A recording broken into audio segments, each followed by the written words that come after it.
चलिए स्टार्ट करते हैं। ये ज्ञान बिंदु जीएस एकेडमी का बिहार पुलिस का न्यू प्रैक्टिस सेट है। ये प्रैक्टिस सेट नंबर कितना है तो 16 है। इसके पहले जो है ना 15 प्रैक्टिस सेट करवा चुके हैं। अगर आप लोग नहीं देखें जाके जरूर देखिए, आपको सारा प्रैक्टिस सेट मिल जाएगा। आज प्रैक्टिस सेट नंबर 16 कंप्लीट करेंगे। ये टेस्ट हुआ था 19/7/2024 को टेस्ट हुआ था। ये पूरा 100 क्वेश्चन देखने वाले हैं। आप लोग जो है ना क्लास को पूरा देखिएगा, तभी जो है ना आपको सारा क्वेश्चन याद होगा और पता चलेगा कैसा कैसा क्वेश्चन जो है सर के द्वारा सेट किया गया है। क्योंकि ये जो है न्यू सिलेबस पर आधारित प्रैक्टिस सेट सर करवा रहे हैं, उसी का प्रैक्टिस सेट नंबर 16 है। तो आप लोग क्लास को पहले हर जगह शेयर कर दीजिए और क्लास को जो है ना लाइक ज़रूर कीजिए और चैनल पे नए चैनल को सब्सक्राइब ज़रूर कर लीजिए। और अगर आपको इसका PDF चाहिए तो ये क्लास का डिस्क्रिप्शन चेक कीजिएगा, वहाँ पे आपको लिंक मिलेगा। लिंक पे क्लिक करके सभी लोग ज्वाइन कर लीजिएगा। आपको वहाँ पे जो है ना आपको PDF सेंड कर दिया जाएगा। बाकी इसके पहले का भी सारा PDF भेज दिए हैं, आप लोग वहाँ से जो है ना देख सकते हैं। तो चलिए प्रैक्टिस सेट नंबर 16 स्टार्ट करते हैं। प्रैक्टिस सेट नंबर 16 का क्वेश्चन नंबर 1 आ रहा है। आप लोग जो है ना क्वेश्चन को ध्यानपूर्वक देखिएगा, तभी जो है क्वेश्चन याद होगा, ठीक है। क्योंकि क्वेश्चन को 1 से 2 बार रिपीट करेंगे, सारा क्वेश्चन आपको याद हो जाएगा। आप खाली सिर्फ जो है ना ध्यानपूर्वक क्वेश्चन को देखिए। कह रहा है क्वेश्चन नंबर 1 आ रहा है, देखिए कह रहा है कि कराकाटोआ ज्वालामुखी किस देश में है, बताइए। कह रहा है कराकाटोआ ज्वालामुखी किस देश में है, बताइए क्या होगा। कराकाटोआ ज्वालामुखी जो है किस देश में है, तो एक का सही उत्तर होगा ऑप्शन नंबर ए, इंडोनेशिया में। कहाँ, इंडोनेशिया में है। तो कराकाटोआ ज्वालामुखी किस देश में स्थित है, तो इंडोनेशिया में स्थित है। याद रखिएगा माउंट एटना ज्वालामुखी कहाँ है, तो माउंट एटना ज्वालामुखी जो इटली में है, कहाँ, इटली में स्थित है, ठीक है। इटली के सिसिली द्वीप पर स्थित है। अब वर्तमान में संसार का सर्वाधिक सक्रिय ज्वालामुखी बोलेगा तो किलाऊ है। क्या है, किलाऊ, जो अमेरिका के हवाई द्वीप में स्थित है। और कोटोपैक्सी बोलेगा तो कहाँ, इक्वाडोर में। कोटोपैक्सी ज्वालामुखी कहाँ, इक्वाडोर में स्थित है, याद रखिएगा। और किलिमंजारो बोलेगा तो कहाँ है, तंजानिया में। किलिमंजारो तंजानिया में है। आइए क्वेश्चन नंबर 2 पे। क्वेश्चन नंबर 2 कह रहा है कि हीराकुंड परियोजना, कह रहा है हीराकुंड परियोजना जो है किस नदी पर स्थित है, बताइए। हीराकुंड परियोजना जो है किस नदी पर स्थित है, बताइए। 2 का आंसर क्या होगा। आप लोग लास्ट में जो है ना कमेंट बताइएगा कितना आपका नंबर आया। क्लास देखने के बाद पूरा जब क्लास देखिएगा आपको बताइएगा कि हाँ कितना हम क्वेश्चन सही कर पाए। आप लोग लास्ट में कमेंट में जरूर बताइए क्लास कैसा लगा और कितना आपको नंबर आया। और बाकी पीछे का जो भी प्रैक्टिस सेट करवाए ना उसको अच्छे से रिवीजन कर लीजिए। अंत समय में जितना रिवीजन कीजिएगा उतना ज़्यादा आपको फ़ायदा करेगा। ज़्यादा इधर उधर पीछे मत भागिए। जितना क्लास की पहले से पढ़े हैं और जितना बाकी जो वर्तमान में जितना करवा रहे हैं, बाकी जो भी आपके पास जो मटेरियल था पढ़े हैं उसको बस आप रिवीजन करते रहिए। ज़्यादा अब उतना इधर उधर मत भागिए। तो क्वेश्चन नंबर 2 कह रहा है कि हीराकुंड परियोजना किस नदी पर है, बताइए क्या होगा। तो 2 का सही उत्तर होगा ऑप्शन नंबर बी, महानदी पर है। क्या बने, महानदी पर, याद रखिएगा। तो हीराकुंड परियोजना उड़ीसा के महानदी पर स्थित है। और हीराकुंड जो है ना बांध विश्व का सबसे लंबा बांध है। क्या है, तो हीराकुंड जो बांध है विश्व का सबसे लंबा बांध है। और महानदी का उद्गम स्थान जो है ना छत्तीसगढ़ का सिहावा पहाड़ी है। और मयूराक्षी परियोजना बोलेगा तो पश्चिम बंगाल मयूराक्षी नदी पे है। और काकड़ा परियोजना बोलेगा तो गुजरात में ताप्ती नदी पे स्थित है, याद रखिएगा।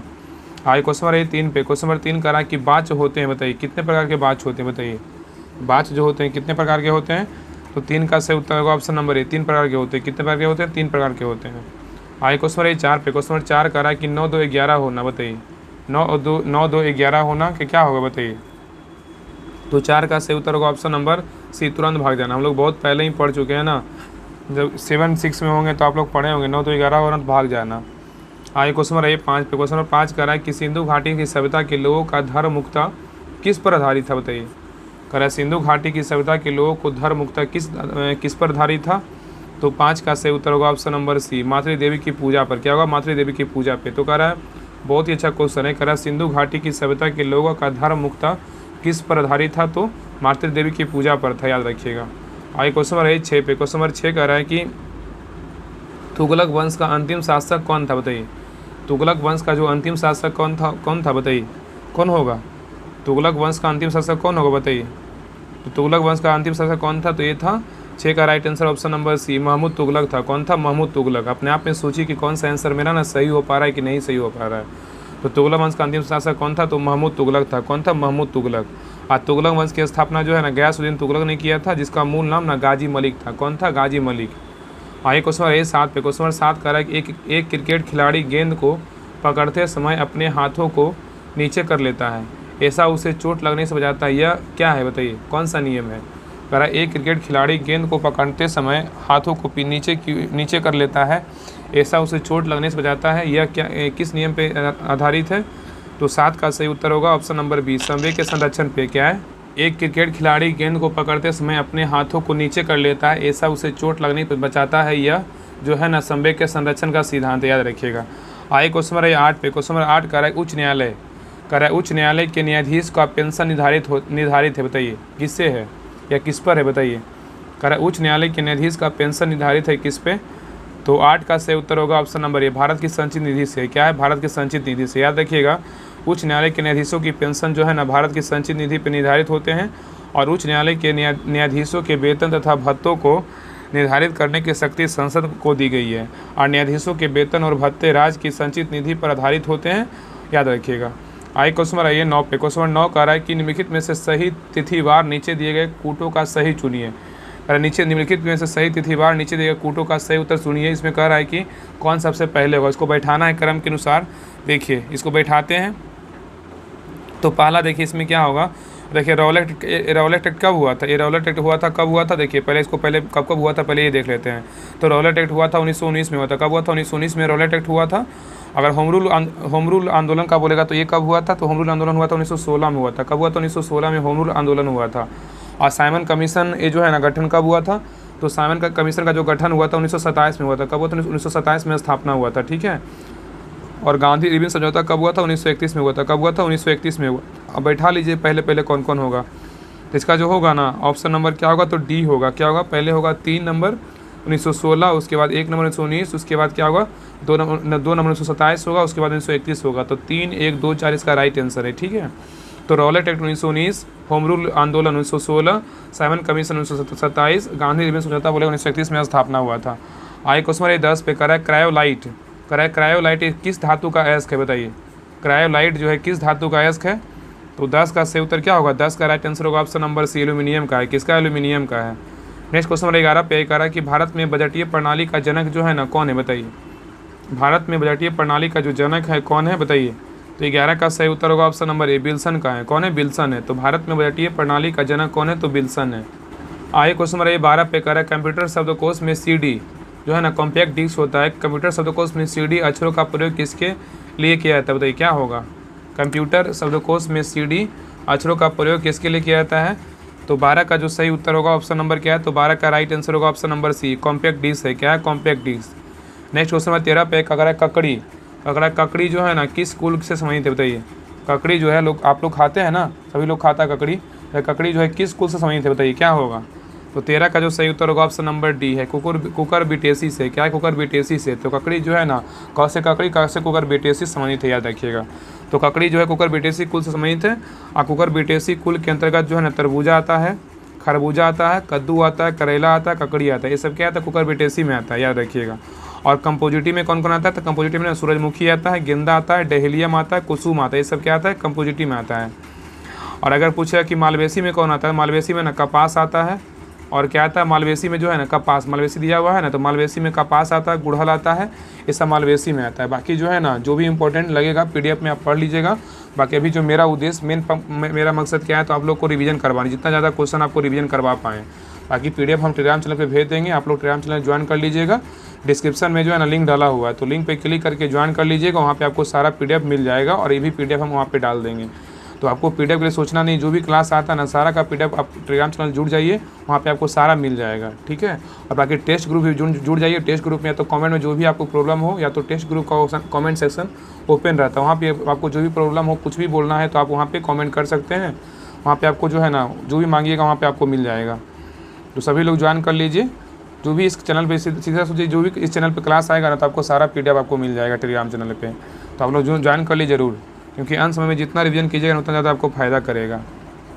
तो याद रखिएगा ना कि मालवेसी में जो है ना कपास आता है, गुड़हल आता है, ये सब क्या आता है, मालवेसी में आता है। अगर यहाँ बात करें लेगुमिनेसी में क्या आता है, तो लेगुमिनेसी में जो है ना अशोक आता है, छुई आता है, गुलमोहर आता है, कत्था आता है, इमली तथा सभी दलहन फसलें क्या आता है, तो लेगुमिनेसी में आता है।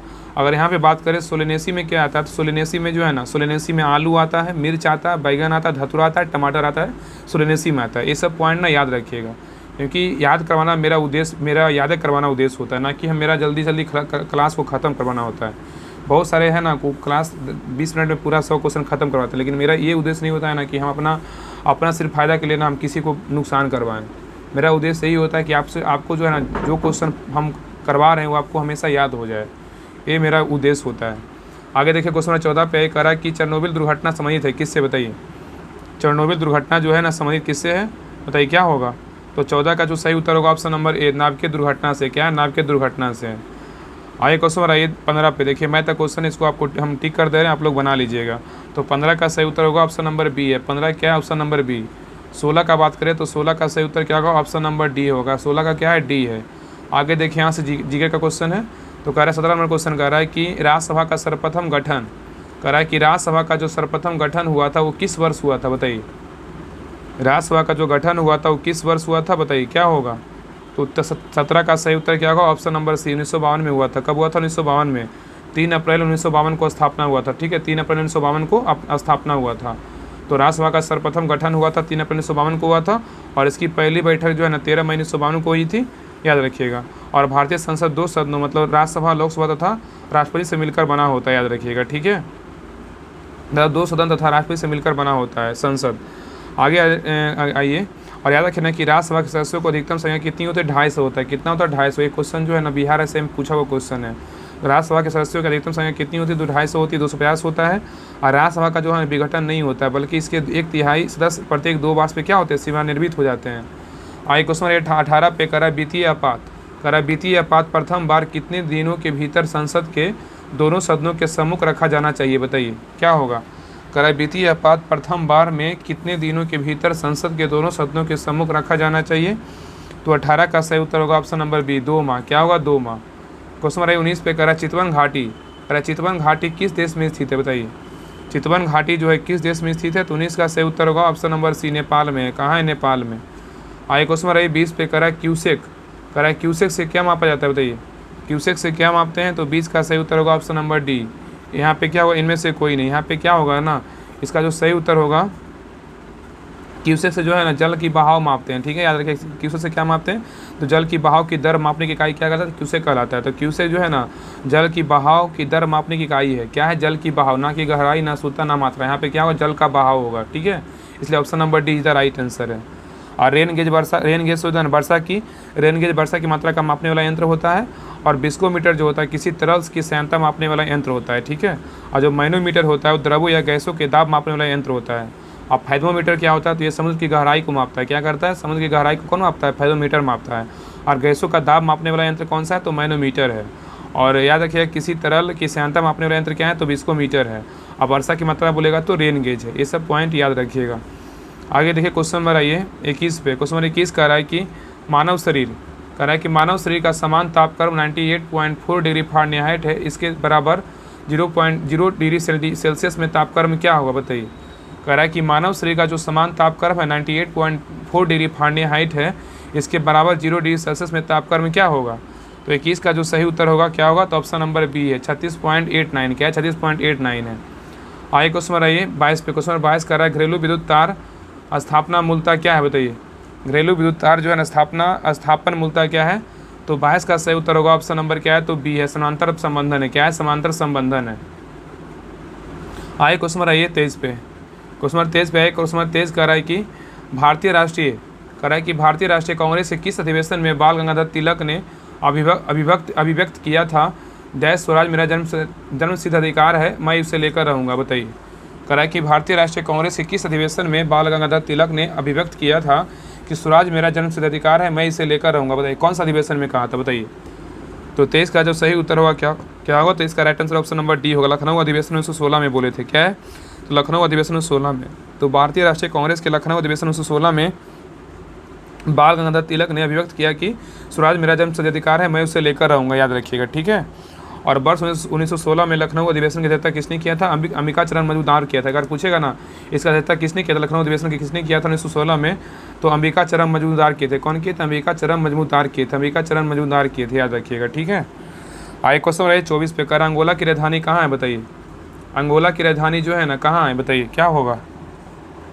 तो अंगोला की राजधानी कहाँ होगा, तो लुआंडा है। कहाँ है, option number C is the right answer. Angola की राजधानी कहाँ है, तो लुआंडा है।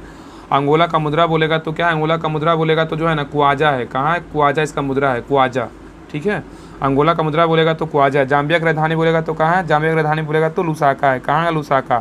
कांगो का राजधानी बोलेगा तो कहाँ है, कांगो का राजधानी बोलेगा तो किंशासा है। कहाँ है, किंशासा। और लाइबेरिया की राजधानी बोलेगा तो कहाँ है, लाइबेरिया की राजधानी बोलेगा तो मोनरोविया है। क्या है, मोनरोविया। आगे क्वेश्चन नंबर देखिए 25 पर, यहाँ से इंग्लिश का क्वेश्चन है, कह रहा है कि 25 number, choose the correct meaning of the item given below under A cloud. कह रहा है कि क्लाउड है, कह रहा है choose the correct meaning of the item given below under the cloud. इसका क्या होगा, तो 25 का राइट आंसर होगा, ऑप्शन नंबर क्या होगा, 25 का डी होगा, अंडर सस्पिशियन। क्या है, अंडर सस्पिशियन होगा, ठीक है। तो अंडर ए क्लाउड मतलब होता है दुविधा में, ठीक है, इसका होगा अंडर सस्पिशियन होगा। आगे क्वेश्चन 26 पे कह रहा है कि choose the subject, choose the subject in the given sentences. यहाँ पे दिया हुआ है कि the escalator at the railway station is working again. क्या होगा, तो 26 का जो राइट आंसर क्या होगा, ऑप्शन नंबर सी होगा, द एसेलरेटर होगा। क्या, एसेलरेटर, द एसेलरेटर। इस वाक्य में जो है ना, इस वाक्य के प्रारंभ में प्रयोग किया गया था द एसेलेटर, जो है ना सब्जेक्ट होगा, ठीक है, द एसेलेटर होगा, याद रखिएगा। हाई क्वेश्चन 27 पे कह रहा है कि बेकिंग सोडा के रूप में, ये सब तो क्वेश्चन चलता फिरता क्वेश्चन आपको हर जगह देखने को मिलता होगा। तो कह रहा है बेकिंग सोडा के रूप में जो है ना प्रयोग किया जाता है किस में, बताइए, तो क्या होगा। तो बेकिंग सोडा का राइट आंसर क्या होगा, सोडियम। बेकिंग सोडा बोलेगा तो सोडियम कार्बोनेट, बेकिंग मतलब खाने वाला सोडा है ना, तो सोडियम बाई का क्या करती है, खाना बनाती है इस किचन में। देखिए बेकिंग सोडा बोलेगा तो बाई कार्बोनेट होगा, लेकिन अगर ऐसे बोलेगा यहाँ पे बेकिंग सोडा अगर नहीं रहेगा, सिर्फ सोडियम कार्बोनेट यहाँ पे रहेगा ना, सोडियम कार्बोनेट बोलेगा तो क्या होगा इसका, बेकिंग सोडा का सोडियम कार्बोनेट होता है। धोने वाला सोडा बोलेगा तो सोडियम क्या होता है, कार्बोनेट होता है। अगर खाने वाला सोडा बोलेगा तो बाई कार्बोनेट होता है, याद रखिएगा, ठीक है। तो याद रखिएगा कि बेकिंग सोडा के रूप में सोडियम बाइकार्बोनेट का प्रयोग किया जाता है। और सोडियम बाइकार्बोनेट का पूछेगा कि इसका सूत्र क्या होता है, NaHCO3 होता है। क्या होता है, NaHCO3 होता है, ठीक है। तो खाने वाला सोडा बोलेगा तो क्या होता है, बाइकार्बोनेट होता है। धोने वाला बोलेगा तो सोडियम कार्बोनेट होता है। दोनों में कन्फ्यूजन नहीं हुई है, बाई मतलब खाना बनाने वाली। और याद रखिएगा कि सोडियम सल्फेट जो को ना ग्लोबल लवण भी कहते हैं, और सोडियम कार्बोनेट का बोलेगा तो सूत्र क्या होता है, Na2CO3 होता है, Na2CO3 होता है, ठीक है, Na2CO3 होता है सोडियम कार्बोनेट का। और सोडियम कार्बोनेट को ना व्यापारिक नाम बोलेगा धोबन सोडा होता है। क्या होता है, धोबन सोडा होता है। और सोडियम क्लोराइड का व्यापारिक नाम बोलेगा साधारण नमक होता है, इसको NaCl भी बोल सकते हैं। आगे क्वेश्चन 28 पे कह रहा है कि इंद्रावती बाघ रिजर्व कहाँ है, बताइए। इंद्रावती जो बाघ है ना, इंद्रावती बाघ रिजर्व जो है कहाँ है, बताइए क्या होगा। इंद्रावती बाघ रिजर्व कहाँ है, तो छत्तीसगढ़ में। कहाँ है, छत्तीसगढ़ में स्थित है, याद रखिएगा। और सुंदरबन बोलेगा तो कहाँ है, पश्चिम बंगाल में है। राजाजी राष्ट्रीय रिजर्व कहाँ है, तो उत्तराखंड में। राजाजी राष्ट्रीय उद्यान उत्तराखंड में है। सुंदरबन बोलेगा तो पश्चिम बंगाल, राजाजी बोलेगा उत्तराखंड, पेंच बोलेगा तो मध्य प्रदेश, कमलांग बोलेगा तो कहाँ है, अरुणाचल प्रदेश में स्थित है। और दुधवा बोलेगा तो उत्तर प्रदेश में है। सिमलीपाल बोलेगा तो उड़ीसा में। सब पॉइंट याद रखिएगा जो इंपॉर्टेंट रिजर्व है। आगे क्वेश्चन 29 पे, क्वेश्चन 29 कह रहा है कि दस्ट ए लूट, कह रहा है कि दस्ट ए लूट मरुस्थल जो है ना कहाँ है, बताइए। दस्ट ए लूट जो मरुस्थल है कहाँ है, तो 29 का सही उत्तर होगा ऑप्शन नंबर ईरान में। कहाँ, ईरान में स्थित है। आगे क्वेश्चन नंबर 30 पे कह रहा है किसने सरकार को सर्वोदय योजना प्रस्तुत किया था, बताइए। कह रहा है किसने सरकार को जो ना सर्वोदय योजना प्रस्तुत किया था, तो 30 का सही उत्तर क्या होगा, 30 का राइट आंसर होगा option number C, Jayaprakash Narayan. क्या होगा, जयप्रकाश नारायण, ठीक है। तो जयप्रकाश नारायण ने 1950 में, क्या है, जयप्रकाश नारायण ने उसे 1950 में सरकार को सर्वोदय योजना प्रस्तुत किया था, याद रखिएगा। और जन योजना जो है 1945 में MN रॉय ने बनाई थी, और श्रीमान नारायण अग्रवाल ने गांधीवादी योजना बनाया था, याद रखिएगा। आगे क्वेश्चन 31 पर यह कह रहा है हाइड्रोजन बम किस पर आधारित है, बताइए। हाइड्रोजन बम जो है किस पे आधारित है, तो 31 का सही उत्तर होगा ऑप्शन नंबर बी, नाभिकीय संलयन पे। किस पे, नाभिकीय संलयन पे है। क्वेश्चन नंबर 32 पे देखिए, यहाँ से इंग्लिश का क्वेश्चन है, कह रहा है देखिए दिया हुआ है, कह रहा है improve the underline part of the choose the correct option. यहाँ पे दिया हुआ कि माई doctor is loving glucose biscuit, बताइए क्या होगा। यहाँ पे अंडरलाइन दिया हुआ कि लविंग ग्लूकोज बिस्किट्स क्या होगा, तो 32 का राइट आंसर क्या होगा, ऑप्शन नंबर 32 का क्या होगा, बताइए। इसका राइट आंसर होगा ऑप्शन नंबर क्या होगा, तो सी होगा, लव्स होगा। क्या होगा, लव्स। तो लविंग एक जो है ना स्टेटिव वर्ब है, जिसका ग्राउंड फॉर्म खास करके जो है ना हेल्पिंग वर्ब के साथ गलत है, इसलिए लव्स सही होगा। क्या होगा, LOVES होगा, लविंग नहीं होगा, यहाँ पे लव्स होगा। आगे क्वेश्चन 33 पे करा choose the correctly spelled word. यहाँ पे चूज करना करेक्ट वर्ड कौन सा है, बताइए। तो इसका 33 का राइट आंसर क्या होगा, ऑप्शन नंबर सी होगा, मर्जी पान। क्या होगा, मर्जी पान। आगे देखिए, इसमें मिलान करना है कि भारत में स्थित निम्नलिखित पर्वत शिखरों में उनकी सही पर्वत श्रृंखलाओं को सम्मिलित करें। सूची 1 दिया हुआ है, सूची 2 दिया हुआ है। देखिए मिलाते हैं। डोडा बेटा बोलेगा तो कहाँ है, डोडा बेटा जो है ना बोलेगा तो नीलगिरी पहाड़ियाँ होगा। क्या होगा, डोडा बेटा बोलेगा तो नीलगिरी पहाड़ियाँ होगा। कंचनजंगा बोलेगा तो क्या होगा, कंचनजंगा बोलेगा हिमालय पहाड़ियाँ होगा, क्या हिमालय पर्वतमाला होगा, ठीक है। और अमरकंटक बोलेगा तो क्या होगा, अमरावती पर्वत श्रेणी है। अमरकंटक बोलेगा तो अमरावती पर्वत श्रेणी है। और इसका जो है गुरु शिखर बोलेगा किसका है, तो गुरु शिखर मैकाल श्रेणी का है, याद रखिए। नीलगिरी का बोलेगा दोडा बेटा है। हिमालय पर्वतमाला का बोलेगा कंचनजंगा है। अरावली पर्वत श्रेणी का बोलेगा अमरकंटक है। और मैकाल श्रेणी का बोलेगा तो गुरु शिखर। इसका सही उत्तर 34 का ऑप्शन नंबर ए होगा, राइट आंसर, ठीक है। आगे क्वेश्चन नंबर 35 पे कह रहा है कि कार चलाते समय अपने पीछे के यातायात को देखने के लिए जो है ना आपको किस दर्पण का उपयोग करना चाहिए, बताइए। कह रहा है कि कार चलाते समय अपने पीछे के यातायात को देखने के लिए जो है ना आपको किस दर्पण का जो है उपयोग करना चाहिए, तो 35 का सही उत्तर होगा ऑप्शन नंबर डी, उत्तल दर्पण। क्या है, उत्तल दर्पण। तो कार चलाते समय अपने पीछे के यातायात को देखने के लिए जो है ना उत्तल दर्पण का प्रयोग करना चाहिए, याद रखिएगा। आइए क्वेश्चन नंबर 36 पे। चलिए क्वेश्चन नंबर 36 पे ये कह रहा है कि रहस्यवाद सिद्धांत, कह रहा है कि रहस्यवाद सिद्धांत है, बताइए किस धर्म से है, बताइए।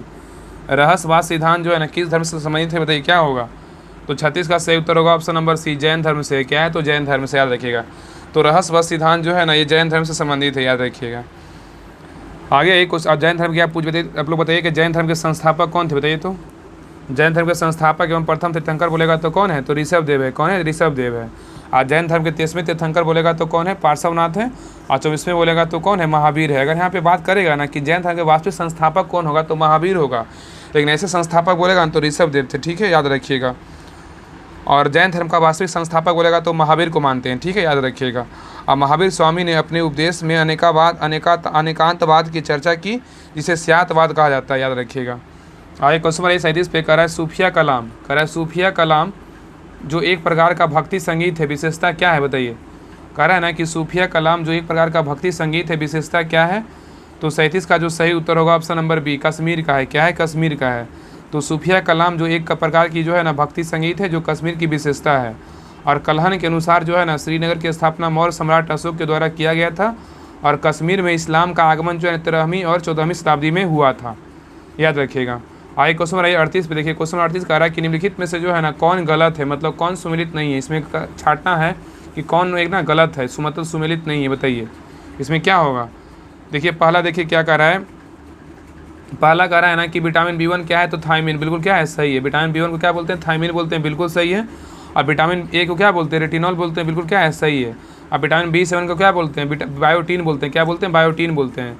लेकिन विटामिन ई को जो है ना नेप्थोबिन नोन बोलते हैं ना, ये नहीं बोलते हैं। विटामिन ई को जो है ना क्या बोलते हैं, विटामिन ई का नाम जो है टेकोफेरोल है। क्या है, विटामिन ई को बोलेगा टोकोफेरोल है। क्या है, टेकोफेरोल, टेकोफेरोल विटामिन ई को बोलते हैं, ठीक है, टेकोफेरोल है, याद रखिएगा, ठीक है। तो विटामिन ई का बोलेगा तो क्या होगा, रेटिनॉल होगा। विटामिन B1 बोलेगा तो थायमीन होगा। विटामिन B2 बोलेगा तो राइबोफ्लेविन होगा। और विटामिन B3 बोलेगा तो नियासिन होता है इसका। और विटामिन B6 बोलेगा तो पायरोडॉक्सिन होता है रासायनिक नाम। और विटामिन सी बोलेगा तो एस्कॉर्बिक अम्ल होता है। और विटामिन डी बोलेगा तो क्या होगा, कैल्सीफेरोल होगा, ठीक है। और विटामिन ई बोलेगा तो क्या होगा, टोकोफेरोल होगा, ठीक है। ये सब पॉइंट ना याद रखिएगा। देखिए फिर से एक बार सुन लीजिए। विटामिन B1 बोलेगा तो रेटिनॉल, विटामिन ए बोलेगा तो रेटिनॉल, विटामिन B1 बोलेगा थायमीन, विटामिन B2 बोलेगा राइबोफ्लेविन, विटामिन B5 बोलेगा तो विटामिन B3 बोलेगा तो नियासिन, विटामिन B6 बोलेगा तो पायरोडॉक्सिन, 6 तो पायरोडॉक्सिन, विटामिन सी बोलेगा तो एस्कॉर्बिक अम्ल, विटामिन डी बोलेगा कैल्सीफेरोल। और विटामिन ई बोलेगा तो क्या होगा, टोकोफेरोल होगा, ठीक है। और विटामिन B7 बोलेगा तो बायोटीन होगा। ये सब पॉइंट याद रखिएगा। आगे देखिए कह रहा है कि यहाँ पे देखिए कह रहा है ना, ये देखिए मैथ का क्वेश्चन दिया हुआ है। यहाँ पे देखिए यहाँ से मैथ का क्वेश्चन स्टार्ट है, जहाँ तहाँ से जो है ना बीच बीच में मैथ और इंग्लिश घुसा हुआ है। तो 39 का जो सही उत्तर क्या होगा, 39 का राइट आंसर होगा ऑप्शन नंबर सी होगा, 39 का सी होगा। और 40 का बात करें, 40 का सही उत्तर क्या होगा, 40 का right answer option number A है। अब देखिए यहाँ से जीके का क्वेश्चन है। तो कह रहा है जीके का क्वेश्चन है, कह रहा है क्वेश्चन नंबर 41 कह रहा है कपास का वैज्ञानिक नाम क्या है, बताइए। कपास का जो वैज्ञानिक नाम है वो क्या है, बताइए क्या होगा। तो कपास का जो वैज्ञानिक नाम है ना इसका क्या होगा, तो गैसीपियम हिरसुटम है। क्या है, गैसीपियम हिरसुटम, याद रखिएगा। जिसका सही उत्तर क्या होगा, ऑप्शन नंबर सी होगा। अगर कपास का बोलेगा तो गोसिपियम हिरसुटम। और नारियल का बोलेगा तो कोकस न्यूसीफेरा है। मूंगफली का बोलेगा स्कैरस हाइजोपुया है। अंगूर का बोलेगा तो बीटीएस है। क्या है, बीटीएस। मक्का का बोलेगा तो जिया मेज है। प्याज का बोलेगा तो ओलियम एंटेकिस है, ठीक है, याद रखिएगा। आगे क्वेश्चन नंबर 42 पे कह रहा है कि बाउल जो है ना किस राज्य का लोक नृत्य है, बताइए। बाउल जो है किस राज्य का लोक नृत्य है, बाउल बताइए क्या होगा। तो बाउल जो है ना ये किसका है, पश्चिम बंगाल का है। कि कहाँ का है, पश्चिम बंगाल का नृत्य है, लोक नृत्य है बाउल। आगे देखिए यक्षगान बोलेगा तो कहाँ, कर्नाटक का है, यक्षगान कर्नाटक का है। डांडिया बोलेगा तो गुजरात का है। और पंडवानी बोलेगा तो छत्तीसगढ़ का है। और झूमर बोलेगा तो राजस्थान का है, घुमरा बोलेगा तो कहाँ का, उड़ीसा का है घुमरा, ठीक है। आगे क्वेश्चन नंबर 43 पे कह रहा है कि निम्नलिखित में से कौन भारत का एकमात्र यहूदी वायसराय था, बताइए कौन होगा। कह रहा है कि निम्नलिखित में से कौन भारत का एकमात्र यहूदी वायसराय था। तो 43 का राइट आंसर क्या होगा, option number D Lord reading था। कौन था, लॉर्ड रीडिंग था। तो कह रहा है कि निम्नलिखित में से कौन भारत का एकमात्र यहूदी वायसराय था, लॉर्ड रीडिंग था। कौन था, लॉर्ड रीडिंग। आगे क्वेश्चन नंबर 44 पे कह रहा है संविधान सभा के प्रथम अध्यक्ष कौन थे, बताइए। संविधान सभा के जो प्रथम अध्यक्ष थे वो कौन थे। तो 44 का सही उत्तर होगा ऑप्शन नंबर बी, डॉक्टर सच्चिदानंद सिन्हा थे। कौन थे, डॉक्टर सच्चिदानंद सिन्हा थे। तो संविधान सभा के प्रथम अध्यक्ष कौन थे, सच्चिदानंद सिन्हा थे। और संविधान सभा की पहली बैठक बोलेगा तो 9 दिसंबर 1946 को हुआ था। और इसी दिन जो है ना संविधान सभा के अस्थायी अध्यक्ष के तौर पे जो है डॉक्टर सच्चिदानंद सिन्हा को चुना गया था। और संविधान सभा की अगली बैठक बोलेगा 11 दिसंबर 1946 को हुआ था। और इसी दिन डॉक्टर राजेंद्र प्रसाद को अस्थायी अध्यक्ष चुना गया था।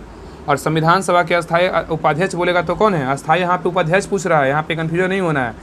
अस्थायी अध्यक्ष बोलेगा तो क्या होगा, राजेंद्र प्रसाद होगा। लेकिन अस्थायी उपाध्यक्ष बोलेगा तो कौन होंगे, हरिश्चंद्र मुखर्जी को चुना गया था, ठीक है। और सबको पता है कि संविधान को निर्माण करने में 2 वर्ष 11 माह 18 दिन का समय लगा था। आई क्वेश्चन 45 पे कह रहा है कि भारत में परमाणु ऊर्जा आयोग का स्थापना कब की गई थी, बताइए। भारत में परमाणु ऊर्जा आयोग का जो स्थापना हुआ था वो कब हुआ था। तो 45 का जो सही उत्तर होगा ऑप्शन नंबर बी, 1948 में हुआ था। कब हुआ था, 1948 में हुआ था। आगे क्वेश्चन 46 पे कह रहा है कॉपर के किस मिश्र धातु में जस्ता नहीं होता है, बताइए। कॉपर के किस धातु में जो है ना, किस मिश्र धातु में जस्ता नहीं होता है। तो 46 का राइट आंसर होगा ऑप्शन नंबर सी, बेल धातु में जो है ना जस्ता नहीं होता, लेकिन पीतल में होता है जस्ता, जर्मन सिल्वर में होता है, गन मेटल में जस्ता होता है, ठीक है, लेकिन बेल धातु में नहीं होता है। आगे क्वेश्चन 47 पे कह रहा है निम्नलिखित में से कौन सा तापीय ऊर्जा, कह रहा है कौन सा तापीय ऊर्जा संयंत्रों के संदर्भ में सुमेलित है, बताइए। इसमें कौन कह रहा है तापीय ऊर्जा जो है सही सुमेलित है, बताइए कौन सा होगा। तो 47 का सही उत्तर क्या होगा, ऑप्शन नंबर डी, कवास जो है ना गुजरात में क्या है, बिल्कुल सही है। क्या है, कवास गुजरात में बिल्कुल सही है, क्या है, बिल्कुल सही है, याद रखिएगा। कोरबा बोलेगा तो कहाँ है, कोरबा बताइए, कोरबा कहाँ है, उत्तर प्रदेश नहीं होगा, कोरबा कहाँ है, छत्तीसगढ़ में, याद रखिए। कहाँ है, छत्तीसगढ़ में कोरबा स्थित है, छत्तीसगढ़ में कोरबा स्थित है, याद रखिएगा। और अगर तालचेर बोलेगा तो कहाँ है, तालचेर बोलेगा तो कहाँ है, तालचेर बोले उड़ीसा में, ना कि आंध्र प्रदेश में। कहाँ है, उड़ीसा में है। तालचेर बोलेगा तो कहाँ है, उड़ीसा में स्थित है, ठीक है, याद रखिएगा। और रामागुंडम बोलेगा तो कहाँ है, रामागुंडम बोलेगा तो है तमिलनाडु नहीं होगा, यहाँ पे रामागुंडम कहाँ है, तो आंध्र प्रदेश में है। कहाँ है, आंध्र प्रदेश में स्थित है रामागुंडम, आंध्र प्रदेश में स्थित है रामागुंडम, याद रखिएगा। आगे क्वेश्चन 48 पे कह रहा है विद्युत मोटर एक युक्ति है, विद्युत मोटर जो है एक युक्ति है जो विद्युत ऊर्जा को मुक्ता जो है ना किस ऊर्जा में परिवर्तित करता है, बताइए। कह रहा है विद्युत ऊर्जा जो है एक युक्ति है जो विद्युत ऊर्जा को किस रूप में परिवर्तित करता है। तो 48 का सही उत्तर होगा ऑप्शन नंबर सी, यांत्रिक में करता है। कौन करता है, यांत्रिक ऊर्जा में परिवर्तित करता है। तो विद्युत मोटर जो है ना क्या करता है, विद्युत ऊर्जा को यांत्रिक ऊर्जा में परिवर्तित करता है। या देखिए लाउड स्पीकर बोलेगा तो क्या होगा, तो विद्युत ऊर्जा को ध्वनि ऊर्जा में, माइक्रोफोन बोलेगा तो क्या होगा, ध्वनि ऊर्जा को विद्युत ऊर्जा में, आप विद्युत सेल बोलेगा तो रासायनिक ऊर्जा को विद्युत ऊर्जा में, और डायनेमो बोलेगा तो यांत्रिक ऊर्जा को विद्युत ऊर्जा में। फिर से देखिए, विद्युत ऊर्जा को ध्वनि में बोलेगा तो क्या होगा, लाउड स्पीकर होगा। विद्युत को ध्वनि में लाउड स्पीकर, विद्युत को ध्वनि में लाउड स्पीकर, और ध्वनि को विद्युत में बोलेगा तो माइक्रोफोन, ध्वनि को विद्युत में बोलेगा तो माइक्रोफोन, ठीक है। और रासायनिक को विद्युत में बोलेगा तो क्या होगा, विद्युत सेल होगा। यांत्रिक को विद्युत में बोलेगा तो डायनेमो होगा। ये सब पॉइंट याद रखिएगा। आगे क्वेश्चन 49 पे कह रहा है कि निम्नलिखित में से कौन सी समिति चुनाव सुधारों से संबंधित है, बताइए। कह रहा है निम्नलिखित में से कौन सी समिति जो है चुनाव सुधारों से संबंधित है। तो 49 का सही उत्तर होगा option number A, Dinesh Goswami समिति का संबंध जो है चुनाव सुधार से है। क्या है, चुनाव सुधार से है, याद रखिएगा। दिनेश गोस्वामी समिति का संबंध सुधार से है। और तरकुंडे समिति, दिनेश गोस्वामी समिति, इंद्रजीत गुप्ता समिति, तरकुंडे और दिनेश गोस्वामी समिति, इंद्रजीत गुप्ता समिति तथा के संथानम समिति का संबंध जो है चुनाव सुधार से है, ठीक है। कौन कौन बोले, तारकुंडे समिति, दिनेश गोस्वामी समिति, इंद्रजीत गुप्ता समिति और के संथानम समिति का संबंध किससे है, तो चुनाव सुधार से है, याद रखिएगा। आगे क्वेश्चन आइए 50 पे। क्वेश्चन 50 का रहा है कि निम्नलिखित में से कौन सा युग्म जो है ना सुमेलित नहीं है। इसमें कौन जो है सुमेलित नहीं है, कौन इसमें गलत है, बताइए कौन इसमें गलत है। देखिए, कोयना परियोजना बोलेगा तो कहाँ है, कोयना परियोजना बोलेगा तो कोयना नदी पे महाराष्ट्र में। कहाँ है, महाराष्ट्र में। शरावती परियोजना बोलेगा तो कहाँ है, तो कर्नाटक में है, बिल्कुल सही है। अब बाली मेला परियोजना बोलेगा तो कहाँ है, बाली मेला परियोजना बोलेगा तो उड़ीसा में। कहाँ है, उड़ीसा में है। लेकिन यहाँ पे बोलेगा ना सबरीगिरी परियोजना कहाँ है, सबरीगिरी परियोजना जो है ना गुजरात में नहीं होगा, यहाँ पे कहाँ होगा, तो केरल में है। कहाँ है, तो केरल में स्थित है, याद रखेगा। सबरीगिरी बोलेगा तो केरल में होगा। तो कोयना परियोजना बोलेगा महाराष्ट्र में, शरावती बोलेगा कर्नाटक, बाली मेला बोलेगा तो उड़ीसा, और सबरीगिरी बोलेगा तो कहाँ होगा, केरल में होगा, ठीक है, याद रखिएगा। आगे क्वेश्चन रहिए क्या देखिए, इंग्लिश का क्वेश्चन कह रहा है राम राइट्स ए बुक, क्या होगा, राम राइट्स ए बुक क्या होगा। तो 51 का सही उत्तर होगा ऑप्शन नंबर सी होगा। देखिए इधर आइए, तो 51 का जो राइट आंसर क्या होगा, option number c, a book is written by Ram. के क्या है, एक book is written by Ram. Next कह रहा है कि choose the correctly spelled word, बताइए choose the correctly spelled word क्या होगा इसमें, मतलब करेक्टली वर्ड क्या होगा बताइए। तो 52 का सही उत्तर होगा ऑप्शन नंबर डी होगा, न्यू प्लॉस होगा। क्या न्यू प्लॉस जो है ना बिल्कुल सही वर्ड है, याद रखिएगा, ठीक है। आइए क्वेश्चन नंबर 53 पे कह रहा है कि निम्नलिखित में से किस वर्ष प्लूटो को उसके पूर्व में ग्रह की पदास्थिति में पदावत जो है ना किया गया है, बताइए पदावनत किया गया है। तो कह रहा है निम्नलिखित में से किस वर्ष प्लूटो को उसके पूर्व में ग्रह की पदावस्थिति में पदावत किया गया है।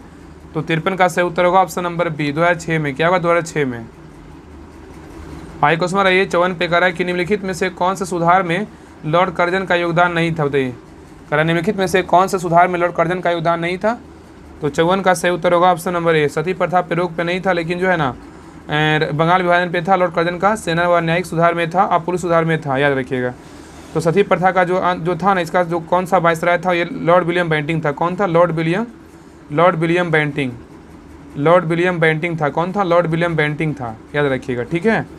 तो याद सती प्रथा का अंत जो है लॉर्ड विलियम बेंटिंग द्वारा 1929 में किया गया था। इस सुधार में लॉर्ड कर्जन का योगदान नहीं था, बिल्कुल नहीं था, लॉर्ड विलियम बेंटिंग का होगा, ठीक है। आइए क्वेश्चन नंबर 55 पे करा निम्नलिखित में से कौन सा कथन जो है ना सही नहीं है, बताइए इसमें कौन सा कथन सही नहीं है। देखिए पढ़ते हैं। कह रहा है कि एथेनॉल कमरे के तापमान पर तरल होता है, बिल्कुल क्या है? सही है। और एथेनॉल कह रहा है एथेनॉल को समानता एल्कोहल कहते हैं, बिल्कुल क्या है? सही है। एथेनॉल को टिंचर आयोडीन में भी इस्तेमाल किया जाता है, बिल्कुल क्या है? सही है। एथेनॉल जो है पानी में घुलता नहीं है, पानी में घुल जाता है, इसलिए क्या है? ये गलत है। यहाँ पे नहीं दिया इसलिए क्या है? गलत है। एथेनॉल क्या होता है? पानी में घुलता है। एथेनॉल कमरे के तापमान पर तरल होता है, बिल्कुल सही है। एथेनॉल को समानता एल्कोहल कहते हैं, बिल्कुल सही है। एथेनॉल टिंचर आयोडीन में भी इस्तेमाल किया जाता है, बिल्कुल सही है। एथेनॉल पानी में घुलता नहीं है, तो यह क्या है? गलत है। एथेनॉल पानी में घुल जाता है।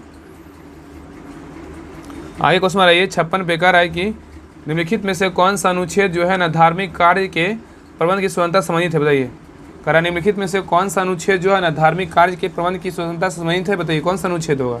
तो 56 का सही उत्तर होगा ऑप्शन नंबर ए, अनुच्छेद 26 है। क्या अनुच्छेद 26 है? तो याद रखिएगा कि भारतीय संविधान के अनुच्छेद 26 के अनुसार जो है ना लोक व्यवस्था अपने धर्म विषयक कार्यों के प्रबंधन करने की स्वतंत्रता प्राप्त है, ठीक है।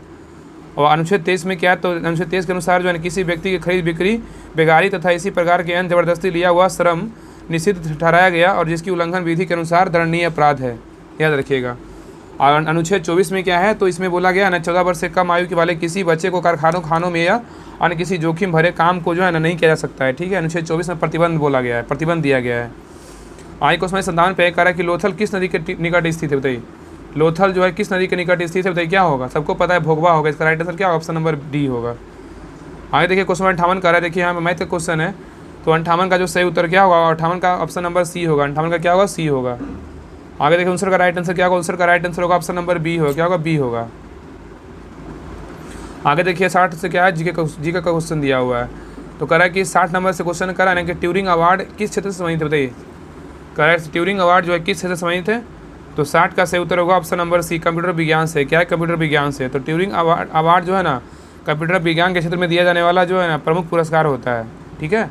आगे क्वेश्चन नंबर 61 पे कह रहा है पुंगनूर एक नस्ल है, किसका है, बताइए। पुंगनूर जो एक नस्ल है किसका है? तो 61 का राइट आंसर होगा ऑप्शन नंबर सी, गाय का है। किसका है? तो गाय का है। पुंगनूर जो है ना आंध्र प्रदेश की एक घरेलू नस्ल की गाय है, ठीक है। आगे क्वेश्चन नंबर 62 पे कह रहा है हिस्टोरिका नामक प्रसिद्ध रचना जो है ना किसकी है, बताइए। तो 62 का सही उत्तर होगा ऑप्शन नंबर सी, हेरोडोटस का है। किसका? हेरोडोटस का है। आगे क्वेश्चन नंबर 63 पे कह रहा है निम्नलिखित में से कौन सा कालक्रम के अनुसार सही है, बताइए। कह रहा है निम्नलिखित में से कौन सा कालक्रम के अनुसार सही है। तो 63 का सही उत्तर क्या होगा? 63 का राइट आंसर होगा ऑप्शन नंबर क्या है? तो बी होगा। क्या है? बी। रामानुज, नामदेव, चैतन्य और क्या है? तुलसी है।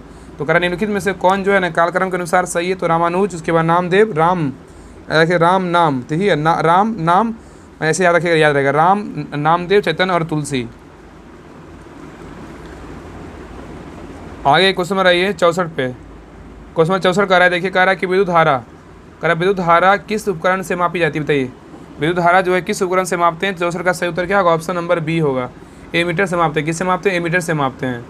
आगे कह रहा है निम्नलिखित वितरण का माध्य क्या है, बताइए। इसमें देखिए माध्य यहाँ पे देखिए दिया हुआ है, इसका जो सही उत्तर होगा ना 65 का क्या होगा? तो 65 का निकालना है, मैथ का क्वेश्चन है। तो मैथ का जो है इसका सही उत्तर क्या होगा? यहाँ पे माध्य निकालना था ना, यहाँ पे बस यहाँ पे क्या करें 1 2 3 4 5 6 7 8 9 10 माध्य में बीच में निकाल, तो यहाँ पे संख्या है ना 10 कर दीजिए और जोड़ के जो जितना आएगा ना 534/10 कीजिएगा तो 53 पॉइंट जो है ना 53.4 आएगा, ठीक है। माध्य निकालने बोल रहा था, तो इसका सही उत्तर क्या होगा? ऑप्शन नंबर बी होगा। क्या होगा? 53.4 होगा। आगे देखिए क्वेश्चन में 66 है, दिया हुआ जी के क्वेश्चन है, कह रहा है तुलसी ने अपनी रचना में किसका वर्णन किया है, बताइए। तुलसी ने अपनी रचना में किसका वर्णन किया है? तो 66 का जो सही उत्तर होगा ऑप्शन नंबर क्या है, तो सी है, राम का वर्णन है। क्या है? राम का। क्वेश्चन नंबर 67 पे कह रहा है कि श्रद्धा, कह रहा है ना श्रद्धा जो है ना किस कृति की नायिका है, बताइए। श्रद्धा जो है किस कृति की नायिका है? तो 67 का जो सही उत्तर होगा ऑप्शन नंबर डी है। क्या है? कमायनी है। क्या है? कमायनी की है। क्या है? तो श्रद्धा जो है ना किस कृति की नायिका है? तो कमायनी का है। किसका है? कमायनी का।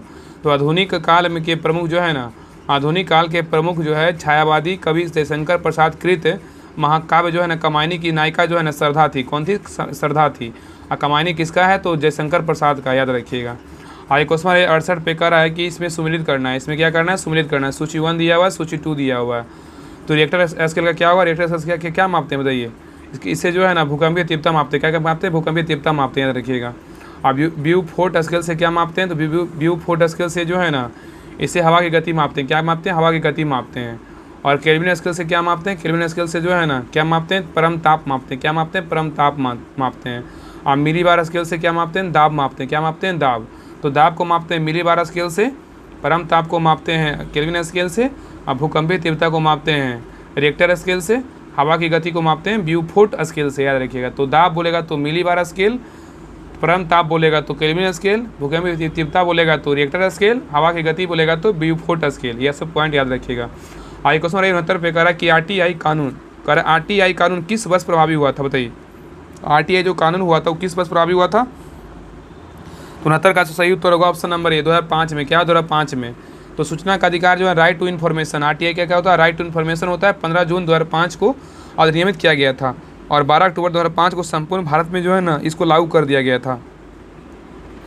आगे क्वेश्चन नंबर 70 पे कह रहा है कि स्वर्णिम क्रांति, कह रहा है कि स्वर्णिम क्रांति किससे संबंधित है, बताइए। स्वर्णिम क्रांति का जो संबंध है ना किससे है? तो इसका 70 का राइट आंसर क्या होगा? ऑप्शन नंबर बी, उद्यान कृषि से। किससे? उद्यान कृषि से है। याद रखिएगा। एपीकल्चर बोलेगा तो मधुमक्खी पालन होगा, सेरीकल्चर बोलेगा तो क्या होगा? रेशम कीट पालन होगा, और एंथोलॉजी बोलेगा तो क्या है? पुष्पों का अध्ययन। देखिए मधुमक्खी पालन बोलेगा तो एपीकल्चर, रेशम कीट पालन बोलेगा तो सेरीकल्चर, और पुष्पों का अध्ययन बोलेगा तो एंथोलॉजी, पुष्पों का अध्ययन एंथोलॉजी, और कीटों का अध्ययन बोलेगा तो कीटों का एंटेमोलॉजी, और फलों का अध्ययन बोलेगा तो क्या है? पोमोलॉजी, और मिट्टी का अध्ययन बोलेगा तो पेडोलॉजी। ये सब पॉइंट ना याद रखिएगा। तो याद रखिए फिर से, मधुमक्खी पालन एपीकल्चर, रेशम कीट पालन सेरीकल्चर, पुष्पों का अध्ययन एंथोलॉजी, और कीटों का अध्ययन एंटेमोलॉजी, और फलों का अध्ययन बोलेगा तो फलों का अध्ययन क्या होगा? पोमोलॉजी, मिट्टी का अध्ययन पेडोलॉजी, और उद्यान कृषि बोलेगा तो स्वर्णिम क्रांति। आइए क्वेश्चन 71 पे ये कह रहा है कि निम्नलिखित पुस्तकों में से कौन सा पुस्तक फणीश्वर नाथ रेणु द्वारा रचित है, बताइए। कह रहा है निम्नलिखित में से जो है ना वह कौन सा पुस्तक है जो फणीश्वर नाथ रेणु द्वारा रचित है, बताइए क्या होगा। तो 71 का जो सही उत्तर होगा ऑप्शन नंबर सी, महिला आंचल केस का है तो फणीश्वर नाथ रेणु का है। ठीक है, तो महिला आंचल जो है ना लेखक कौन है? फणीश्वर नाथ रेणु है। और यहाँ पे बात करेंगे राग दरबारी पुस्तक के लेखक कौन है? तो श्रीलाल शुक्ल है। क्या है? श्रीलाल शुक्ल है। गुनाहों का देवता बोलेगा तो इसका लेखक कौन है? धर्मवीर भारती है। अंधा युग का लेखक कौन है? तो धर्मवीर भारती ही है। आई क्वेश्चन 72 पे कह रहा है कि पीएच एक संक्षिप्त नाम है, किसका है, बताइए किसके लिए है। तो 72 का सही उत्तर क्या होगा? ऑप्शन नंबर ए, हाइड्रोजन की पावर। क्या है? हाइड्रोजन का पावर, पावर ऑफ हाइड्रोजन होता है। पीएच का फुल फॉर्म क्या होता है? पावर ऑफ हाइड्रोजन होता है। इंग्लिश में बोलेगा तो पावर ऑफ हाइड्रोजन होता है, मतलब हिंदी में क्या है? हाइड्रोजन का पावर है। आगे देखिए दिया हुआ इंग्लिश दिया हुआ है यहाँ पे, करा translate into the sentences into English. यहाँ पे ट्रांसलेशन दिया हुआ है, उसको इंग्लिश हिंदी में ट्रांसलेट करना है। करा कि God has given us everything. क्या होगा बताइए। तो 73 का आंसर क्या होगा? ऑप्शन नंबर ए, भगवान ने हमें सब कुछ दिया है। ठीक है, भगवान ने हमें क्या है? सब कुछ दिया है। तो कह रहा है कि translate in the sentences into English, कह रहा है God has been us everything. Hindi translation क्या होगा? भगवान ने हमें सब कुछ दिया है, लेकिन अभी हमको भगवान क्या है हम लोग को नहीं दिए हैं, वो जॉब देना है। बस जॉब का जो है ना बचा हुआ है, वो देंगे तब जो है ना भगवान, तब बोलेंगे भगवान हमें सब कुछ दिए हैं। क्योंकि जॉब लेना बहुत इंपॉर्टेंट है, इसलिए पढ़ भी रहे हैं, उसी के लिए पढ़ रहे हैं। इसलिए हम लोग नहीं बोल सकते भगवान ने हमें सब कुछ दिया है। आई क्वेश्चन 74 पे कह रहा है ही वाज प्रेजेंटेड जो है ना डैश ए गोल्ड वॉच। क्या होगा? तो 74 का राइट आंसर होगा ऑप्शन नंबर डी, विथ होगा। क्या होगा? He was presented with A gold watch. आगे देखिए कह रहा है, इसमें देखिए मिलान करना है। 75 में क्या करना है? इसको देखिए मिलान करना है। एक क्वेश्चन तो ऐसा में आएगा मिलान करने के लिए, जरूर आएगा। देखिए कह रहा है स्तंभ 1 दिया हुआ, स्तंभ 2 दिया हुआ है। ठीक है, तो कर्नाटक में कौन सा परमाणु संयंत्र, बताइए कौन सा न्यूक्लियर पावर है, बताइए कर्नाटक में। तो कया कहाँ है? कर्नाटक में है। तमिलनाडु में कौन सा है? तमिलनाडु में बोलेगा तो कहाँ कौन सा है? कुन्नकुलम बोलेगा तमिलनाडु में, ठीक है। उत्तर प्रदेश में कौन है? काकरापारा बोले, सॉरी नरौरा कहाँ है? यूपी में। नरौरा कहाँ है? यूपी में। और काकरापारा बोलेगा तो कहाँ है? गुजरात में, ठीक है। देखिए देखिए नरौरा बोलेगा तो कहाँ यूपी हो जाएगा, कैगा बोलेगा तो कर्नाटक हो जाएगा, काकरापारा बोलेगा तो गुजरात हो जाएगा, और कुन्नकुलम बोलेगा तो कहाँ? तमिलनाडु हो जाएगा। तो इसका जो है 75 का सही उत्तर क्या होगा? ऑप्शन नंबर ए होगा, ठीक है। 2 4 1 3। आगे क्वेश्चन नंबर 76 पे कह रहा है किसी भी राजनीतिक दल को राष्ट्रीय दल बनने के लिए न्यूनतम कितने राज्य की मान्यता जरूरी है? बताइए क्या होगा? तो 76 का सही उत्तर क्या होगा? ऑप्शन नंबर ए 4 राज्य। क्या है? 4 राज्य। आगे क्वेश्चन नंबर 77 पे कह रहा है कौन सा संयंत्र तरल पदार्थों के विशिष्ट गुरुत्व को मापता है? बताइए। कह रहा है कौन सा संयंत्र तरल पदार्थों के विशिष्ट गुरुत्व को मापता है? तो 77 का राइट आंसर होगा ऑप्शन नंबर बी, हाइड्रोमीटर। क्या है? हाइड्रोमीटर। आगे क्वेश्चन नंबर 78 पे कह रहा है सूची 1 सूची 2 को मिलाना है। सूची 1 दिया हुआ, सूची 2 दिया हुआ है, संवैधानिक स्रोत दिया हुआ है, और कौन सा स्रोत किस कहाँ से लिया गया है? तो बताइए। देखिए मिलाते हैं। मौलिक अधिकार कहाँ से लिया गया? बताइए मौलिक अधिकार कहाँ से लिया गया? बताइए क्या होगा? मौलिक अधिकार जो है ना कहाँ से लिया गया है? ये आयरिश संविधान से लिया गया। कहाँ? आयरिश संविधान से लिया गया, ठीक है। मौलिक अधिकार कहाँ से लिया गया? तो आयरिश के संविधान से लिया गया है। राज्य के नीति निर्देशक तत्व कहाँ से लिया गया? बताइए क्या होगा? ये लिया गया है ब्रिटिश से संविधान से। कहाँ से लिया गया ये? सॉरी यहाँ पे गलत, सॉरी तब ना लग रहा है। मौलिक अधिकार बोलेगा तो अमेरिका से लिया। कहाँ मौलिक अधिकार बोलेगा? अमेरिका से लिया गया है, ठीक है ना। मौलिक अधिकार बोलेगा अमेरिका से लिया गया है। और राज्य के नीति निर्देशक तत्व बोलेगा तो कहाँ से लिया गया है? ये लिया गया है आयरिश के संविधान से। कहाँ? आयरिश के संविधान से, ठीक है। और यहाँ पे बात करें संसदीय सरकार बोलेगा तो कहाँ से लिया? ब्रिटिश संविधान से लिया गया। कहाँ से? ब्रिटिश संविधान से लिया गया है। और केंद्र राज्य संबंध बोलेगा तो कहाँ से लिया? कनाडा से लिया गया, ठीक है। उसमें गलत मिला दिए थे। देखिए मौलिक अधिकार बोलेगा तो कहाँ से लिया गया? अमेरिका से। अस्य अधिकार अस्य अमेरिका, ठीक है। मौलिक अधिकार बोलेगा अमेरिका से लिया गया है। और राज्य की नीति निर्देशक तत्व बोलेगा तो आयरिश के संविधान से लिया गया है। और नेक्स्ट है संसदीय सरकार बोलेगा तो कहाँ से लिया गया? संसदीय सरकार ब्रिटिश के संविधान से लिया गया है। और केंद्र राज्य संबंध बोलेगा तो कनाडा के संविधान से लिया गया, याद रखिएगा। आगे आइए क्वेश्चन नंबर नेक्स्ट पे एक कह रहा है ना कि इसमें दिया हुआ है, कह रहा है कि 79 नंबर क्वेश्चन में कह रहा है कि मूसी तथा भीमा डैश जो है ना नदी की सहायक नदियाँ हैं। किसकी? बताइए। मूसी तथा भीमा जो है किसकी नदी, किस नदी की सहायक नदियाँ हैं? तो 79 का जो सही उत्तर होगा ऑप्शन नंबर सी, कृष्णा का है। किसका है? कृष्णा का है। तो मूसी और भीमा जो है एक कृष्णा का जो है ना सहायक नदियाँ। किसका है? कृष्णा की सहायक नदियाँ हैं, याद रखिएगा। आगे देखिए 80 नंबर मैथ का क्वेश्चन है। तो 80 का राइट आंसर क्या होगा? 80 का right answer option number A होगा, ठीक है। 81 का बोलेगा तो 81 का right answer option number A होगा। 81 का भी ए होगा। अब भाई देखिए 82 का नंबर जो है ना क्वेश्चन जीके का दिया हुआ है। और तृतीय आंग्ल मराठा युद्ध जो है संबंधित है किससे? बताइए। तृतीय आंग्ल मराठा युद्ध जो है किससे संबंधित है? पहले बताइएगा तृतीय आंग्ल मराठा युद्ध कब हुआ था? बताइए। ए हुआ था 1817 से 18 के बीच में हुआ था। 1817 के 18 के बीच में हुआ था, ठीक है, याद रखिएगा। और ये जो है ना लॉर्ड हेस्टिंग्स से समय हुआ था, याद रखिएगा। ठीक किसके समय हुआ था? लॉर्ड हेस्टिंग्स से समय हुआ था। इसका राइट आंसर क्या होगा? ऑप्शन नंबर सी होगा। अब प्रथम बोलेगा कब हुआ था? प्रथम और 1782 में हुआ था। कब हुआ? 1782 में हुआ था। और सलाबाई संधि की सत्ता जो है समाप्त हुआ था। दूसरा बोलेगा तो दूसरा आंग्ल मराठा युद्ध कब हुआ था?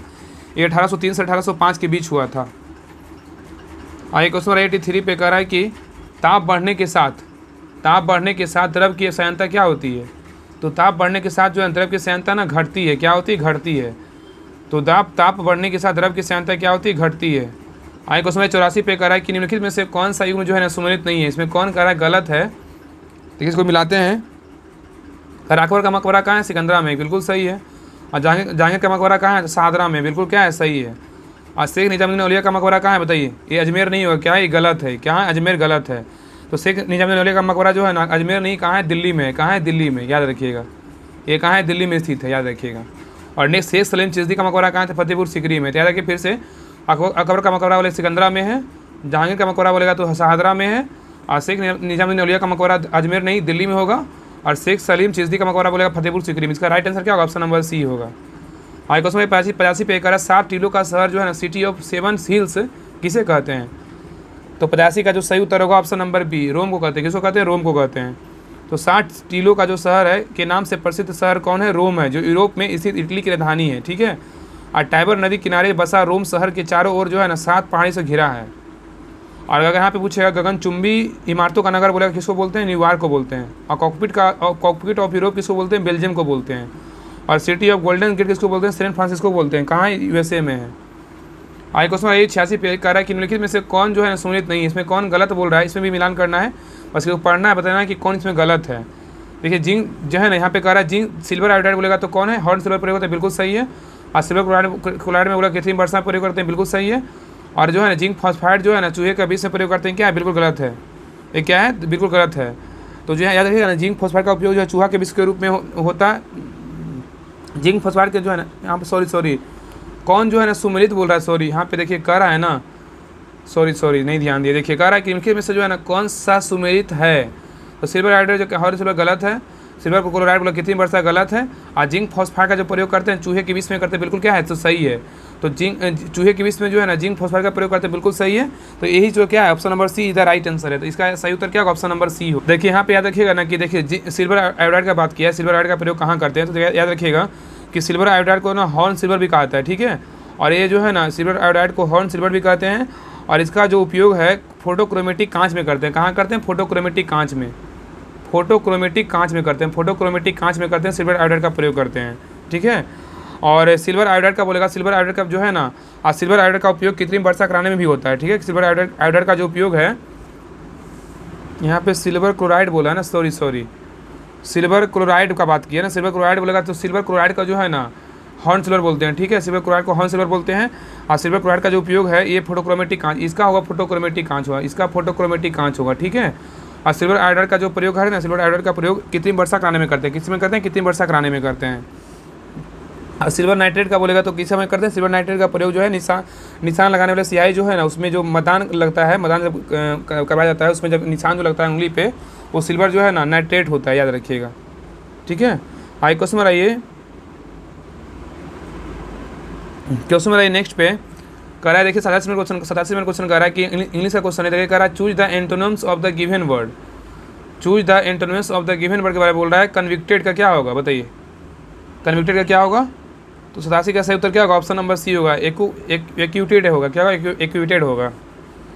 तो कन्विक्टेड मतलब क्या होता है, आरोपी होता है, मतलब आरोपित, इसका एंटोनिम्स बोलेगा तो कन्विक्ट यहाँ पे क्या होगा, तो एक्यूटेड हो मतलब मुक्त है, मतलब से सभी शब्द क्या है, इसका सिनोनिम्स है। आगे क्वेश्चन 88, तो क्वेश्चन 88 कर रहा है कि fill in the blanks with the suitable word given into the option A number of student खालिस्तान to watch the live performance the last night, क्या होगा। तो 88 का राइट आंसर होगा ऑप्शन नंबर डी, गैथरेड होगा, क्या होगा, गैथरेड। आगे क्वेश्चन आइए 89 पे कह रहा है कि व्यक्तिगत सत्याग्रह आंदोलन की सत्याग्रही कौन थे, बताइए व्यक्तिगत सत्याग्रही आंदोलन के सत्याग्रही कौन थे। 89 का सही उत्तर होगा ऑप्शन नंबर सी, विनोबा भावे थे, कौन थे, विनोबा भावे। नेक्स्ट क्वेश्चन 90 पे कह रहा है कि भारत सरकार द्वारा घोषित ABC इंडेक्स निम्नलिखित में से किसे संबंधित थे, बताइए भारत सरकार द्वारा घोषित ABC इंडेक्स निम्नलिखित में से किसे संबंधित है। तो 90 का सही उत्तर होगा ऑप्शन नंबर सी, स्वास्थ्य है, किसे संबंधित है, स्वास्थ्य है। आगे देखिए मैथ का क्वेश्चन है, तो 91 का राइट आंसर क्या होगा, ऑप्शन नंबर डी होगा। 92 का बात करें, 92 का राइट आंसर क्या होगा, 92 का सही उत्तर ऑप्शन नंबर डी होगा, क्या होगा, डी होगा। आगे देखिए कह रहा है जी के क्वेश्चन दिया हुआ है, कह रहा है कि निम्नलिखित में से कौन समान परिस्थिति में वृक्ष के पत्तों को सरसराहट का डेसिबल स्तर प्रदर्शित करता है, क्या होगा। तो 93 का राइट आंसर होगा ऑप्शन नंबर बी होगा, 20 डेसिबल, क्या है, 20 डेसिबल। तो समान परिस्थिति में वृक्ष के पत्तों की सरसराहट जो है ना 20 डेसिबल होता है, याद रखिएगा। और शांत कक्षा में सुई का गिरना बोलेगा 10 डेसिबल होता है, और वृक्षों की सरसराहट बोलेगा तो 20 डेसिबल, असमान बातचीत बोलेगा तो 30 से 60 डेसिबल, यंत्र का खाने में बोलेगा तो 100 डेसिबल, और जेट विमान में बोलेगा तो 140 से 150 डेसिबल होता है। आगे क्वेश्चन 94 पे करा एथेनॉल, एथेनॉल के व्यावसायिक उत्पादन में कौन सा खमीर प्रयोग में लाया जाता है, बताइए करा एथेनॉल के व्यावसायिक उत्पादन में कौन सा खमीर प्रयोग में लाया जाता है। तो 94 का सही उत्तर होगा ऑप्शन नंबर बी, सैकोरोमाइसिस सेवेरेसी, सैकोरोमाइसिस सेवेरेसी होगा, सेरेवेसी। आइए क्वेश्चन बनाइए 95 पे कहा, देखिए इसमें क्या करना है, इसमें मिलान करना है। यहाँ पे सूची 1 सूची को मिलाना है। देखिए सूची 1 में दिया घास का मैदान दिया हुआ है, सूची 2 में ना महाद्वीप दिया है, कौन सा घास का मैदान किस महाद्वीप में है। देखिए लानोज बोलेगा तो किस महाद्वीप में, बताइए लानोज बोलेगा तो कहाँ है, तो दक्षिण अफ्रीका में, कहाँ है, दक्षिण अमेरिका में, लानोज बोलेगा दक्षिण अमेरिका में, ठीक है। अस्टेपी बोलेगा तो कहाँ, अस्टेपी बोलेगा यूरोप में, कहाँ अस्टेपी बोलेगा यूरोप में है। पेरिज बोलेगा तो कहाँ है, पेरिज बोलेगा तो कहाँ, उत्तरी अमेरिका में, कहाँ है, उत्तरी अमेरिका में है। बेल्ट बोलेगा तो कहाँ है, बेल्ट बोलेगा अफ्रीका में है। इसका सही उत्तर क्या होगा 95 का, तो 95 का सही उत्तर होगा ऑप्शन नंबर ए होगा, ठीक है। तो लानोज बोलेगा तो कहाँ, दक्षिण अमेरिका का है। अस्टेपी बोलेगा तो यूरोप का है। पेरिज बोलेगा तो उत्तरी अमेरिका का है, और बेल्ट बोलेगा तो अफ्रीका का है। आगे क्वेश्चन 96 पे कह रहा है, यदि एक ऐसी याचिका जो न्यायपालिका के द्वारा जारी की जाती है जिसमें कार्य प्रकार से कहा जाता है कि वह कार्य करे जो उसे पदस्थ शक्तियों के अंतर्गत करना चाहिए, उस रिट याचिका में को क्या कहा जाता है बताइए। तो 96 का सही उत्तर होगा ऑप्शन नंबर बी, क्या होगा, बी होगा। मेंडेमस कहते हैं, क्या कहते हैं, मेंडेमस मतलब होता है परमादेश होता है, इसका हिंदी का क्या होगा, परमादेश होता है, इसका हिंदी भी याद रखिएगा, परमादेश होता है, ठीक है, याद रखिएगा। आइए क्वेश्चन 97 पे कह रहा है, 97 क्वेश्चन कह रहा है कि निम्नलिखित में से कौन सी अग्नि चट्टान नहीं है बताइए। इसमें कह रहा है कौन सा जो है अग्नि चट्टान नहीं है, तो 97 का सही उत्तर होगा ऑप्शन नंबर डी, जो है ना सेल नहीं है लेकिन ग्रेनाइट है, पेरिडोटाइट है और रुकोरिया है। तो ये सब क्या है, तो अग्नि चट्टान है। कौन कौन है, पेरिडोटाइट और ग्रेनाइट और रुकोरिया, ये सब क्या है, तो अग्नि चट्टान, लेकिन सेल क्या है, अग्नि चट्टान नहीं है। आज का जो सेट था ना 16 नंबर सेट जो पढ़ रहे हैं अभी, बहुत इंपॉर्टेंट सेट था, इसमें बहुत सारा क्वेश्चन जो है ना इंपॉर्टेंट क्वेश्चन दिया हुआ। पहला तो क्वेश्चन इसमें ये है कि 100 क्वेश्चन देखने में लग रहा है, इसमें पता है इसमें कम से कम 120 प्लस क्वेश्चन, 120 नहीं, आप डायरेक्ट मान सकते हैं कम से कम 150 प्लस क्वेश्चन है इसमें। देखिए मिलान करने वाला कम से कम 10 क्वेश्चन था, लगभग 10 क्वेश्चन, इसलिए ये जो सेट है ना बहुत इंपॉर्टेंट सेट है 16 नंबर सेट, इसलिए अच्छे से जो इसको ना कमिट कर लीजिएगा। आप लोग पूरा क्लास जरूर देखेगा, तभी जो आपको सारा क्वेश्चन याद होगा और पता चलेगा कि हाँ कौन सा क्वेश्चन क्या बोल रहा था। आगे देखिए क्वेश्चन 98 कह रहा है कि ब्लू चिप कंपनी क्या है बताइए। तो 98 का जो राइट आंसर क्या होगा, ऑप्शन नंबर बी होगा, क्या होगा, ब्लू चिप कंपनी जो आर्थिक रूप से क्या है, बहुत मजबूत होती है, याद रखिएगा। आइए क्वेश्चन 99 पे कह रहा है कि राजस्व में रेतवाड़ी के प्रयोग का प्रारंभ किन के द्वारा किया गया था बताइए। कह रहा है कि राजस्व में रेतवाड़ी के प्रयोग का प्रारंभ किन के द्वारा किया गया था। तो 99 का राइट आंसर होगा option number B, Alexander Reid के द्वारा, क्या अलेक्जेंडर रीड के द्वारा किया गया था। तो याद रखिएगा रेतवाड़ी व्यवस्था को पहली बार अलेक्जेंडर रीड ने 1792 में मद्रास के बारामाल जिले में लागू किया था और रेतवाड़ी व्यवस्था में प्रत्येक पंजीकृत किसान की भूमि का स्वामी होता था, याद रखिएगा। आगे क्वेश्चन 100 पे कह रहा है कि एंगस्ट्रम इकाई है किसका है बताइए। एंगस्ट्रम इकाई किसका है, तो इसका तरंगदैर्घ्य का है, किसका तरंगदैर्घ्य का इकाई है, एंगस्ट्रम किसका इकाई, तरंगदैर्घ्य का है। और माध्यम के किसी भी कण जो है ना एक दूसरे के पूरे चक्कर या कंपन के समय तरंग जितनी दूरी तय कर उसे क्या कहते हैं, तरंगदैर्घ्य कहते हैं। एक एंगस्ट्रम बराबर कितना होता है, तो 10⁻10 मीटर होता है। तो ये सेट नंबर था, ये सेट नंबर था 16 कंप्लीट हो गया है। बाकी अगले क्लास में जो है सेट नंबर 17 देखेंगे। बाकी सभी लोग जो है ना क्लास को हर ग्रुप में शेयर कीजिए और क्लास को अगर चैनल पे नए चैनल को सब्सक्राइब जरूर कर लीजिए और बाकी हर ग्रुप में ना शेयर जरूर कीजिए। पीछे जो भी क्लास करवाए हैं उसको सारा को अच्छे से रिवीजन किया कीजिए, तभी जो है ना आप एग्जाम में अच्छे स्कोर कर पाइएगा। बाकी मिलते हैं नेक्स्ट क्लास में सेट नंबर 17 के साथ, तब तक के लिए आप लोग को जय हिंद।